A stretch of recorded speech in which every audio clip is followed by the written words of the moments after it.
this is just going to be a very quick overview of the framework and what's involved in it for you from a Forestry and Land Scotland perspective. So, quick agenda, as I say, Fran's done the introduction from the Supplier Development Programme. I'm going to go through what the tender requirements are specifically for this framework, and then Stuart will come on and do the live demonstration. And as Fran's already said, a copy of the slides and notes. Fran, I'll be able to post the recording on PCST as well, won't I?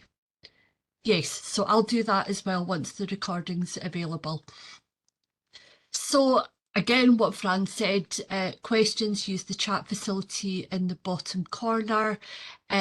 Any questions and responses that are asked during this session, I'll get a copy from the Supplier Development Programme, and again they'll be uploaded to PCS Tender so that everybody gets the same information, to be open, fair, transparent. And any further questions, can I ask that they're asked via the messaging facility within PCST? Now, each of the lots has a questions and answers facility, but I'm just being lazy here, can I ask that they're all just asked through the master ITT Q&A function? It's just easier for me to monitor. Selfish, I know, but... So for those of you that have previously tendered for FLS, we have made some changes recently to our tender pack. You would have previously seen quite a few separate documents.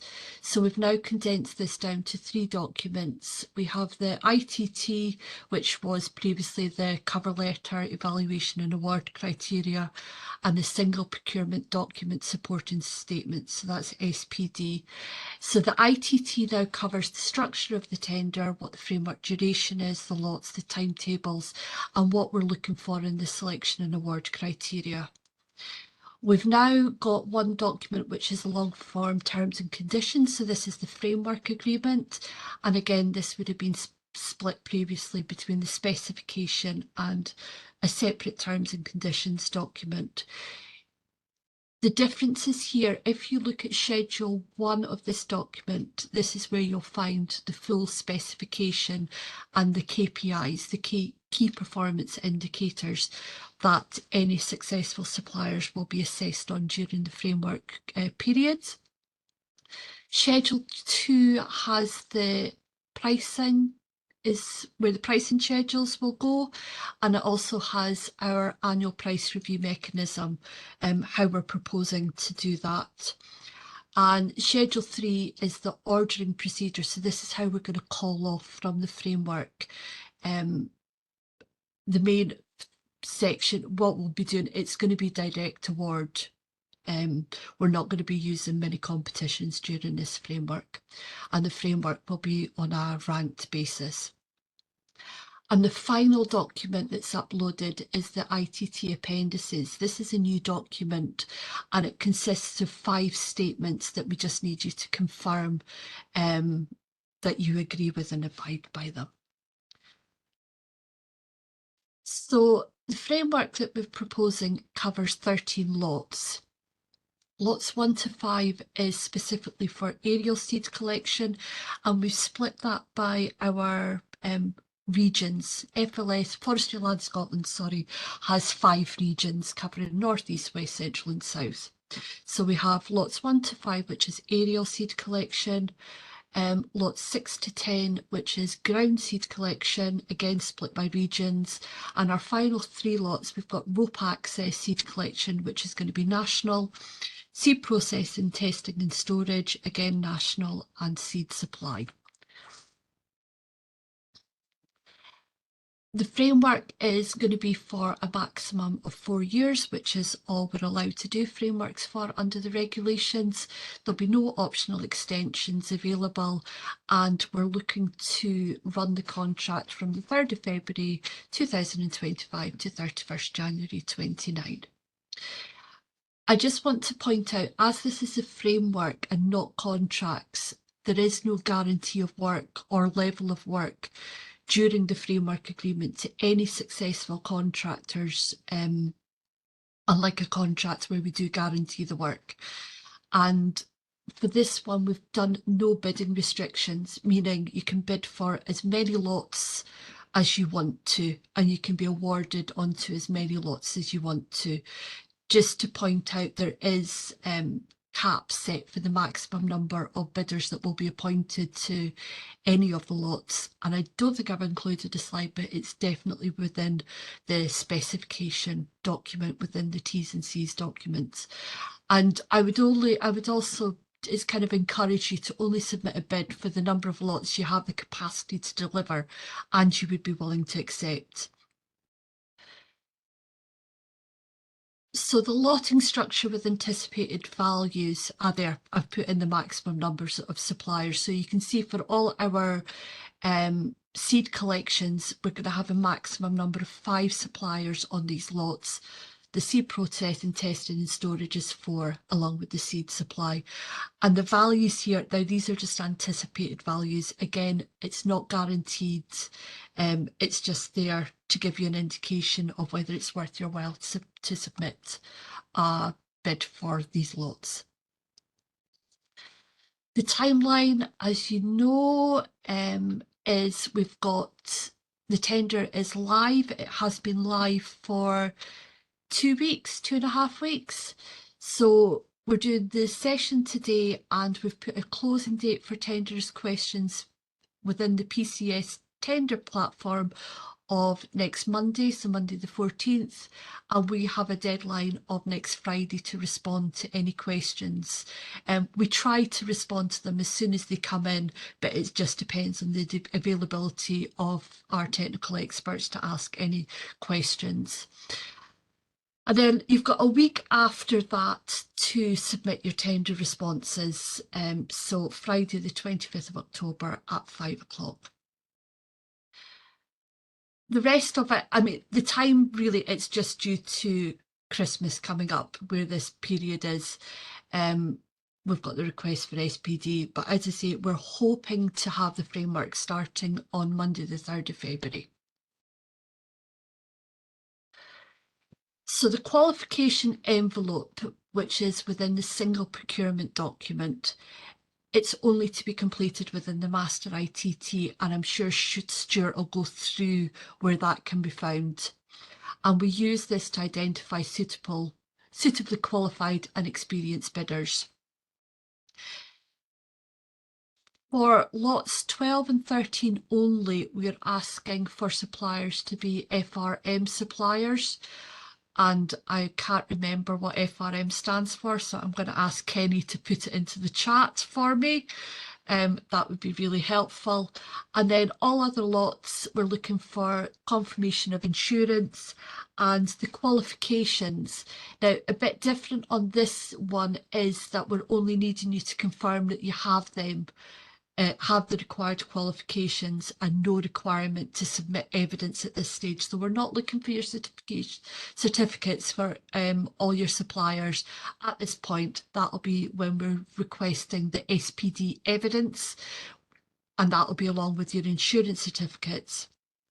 And one of the standard questions that we ask is the proportion that you intend to subcontract. So are you looking to subcontract none of it, 5%, 10%, for example? And all of these will be assessed on a pass-fail basis. So within this, we've also got, so you'll have the Master ITT, and then there's also the lot-specific ITT. Thanks, Kenny. So the FRM is forestry production, and it's flashed down, so we can have a look at that in the chat. And the split, as you can see, for lots 1 to 10, we've got quality 30%, price 70%, and for lots 11 to 13, so that's our rope access, seed processing and seed supply, we're doing a 50-50 split. One thing to remember is, in addition to completing the Master ITT, which contains specific questions, which the next slide will show you, you need to complete the lot-specific ITT as well for all of the lots that you wish to bid for. So for example, if you're looking to put a bid in for all lots 1 to 5, which is the aerial seed collection, you will need to put a response into each lot specific ITT for lots 1, 2, 3, 4 and 5. We can't just accept one to cover all of them. If there's nothing there, your lot will be rejected because it's not complete.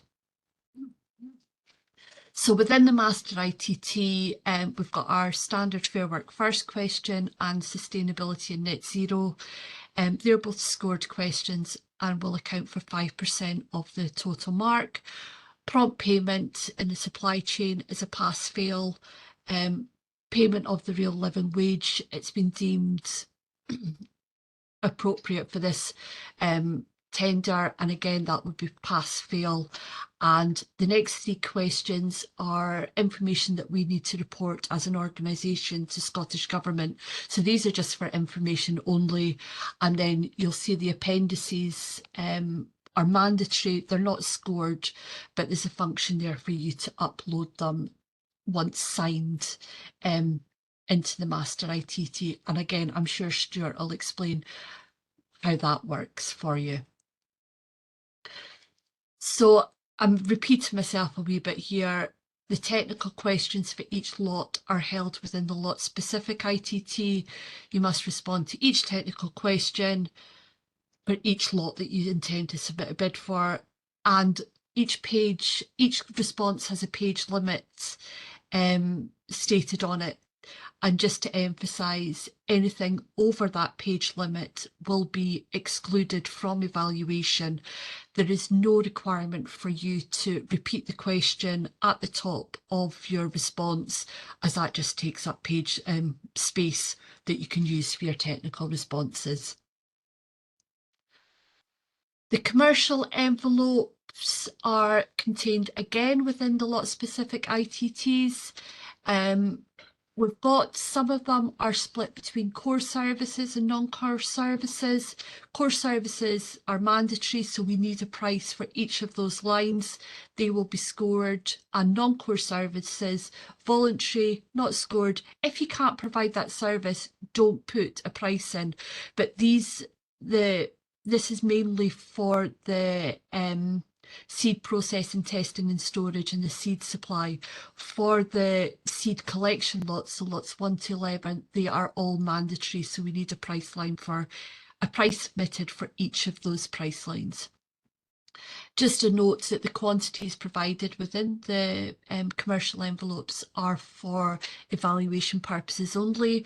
They are not a guarantee of how many hours we are going to need, hours, days we will need or guarantee during this framework. As I said, a framework is no guarantee of work. They are just for evaluation purposes only. Please ensure that your prices are all inclusive, so we won't accept any additional costs for travel, subsistence, accommodation, etc. But that's all clearly laid out in Schedule 2 of the Terms and Conditions document. The only exception to that would be any ferry travel that may be required to any of the islands for seed collection. But again, that's detailed in Schedule 2. And can I please ask that prices are put into 2 decimal places. PCST allows 3 or 4 decimal places, but if I could just encourage you all to just do 2 decimal places. And that's me. Thank you very much for taking the time to listen.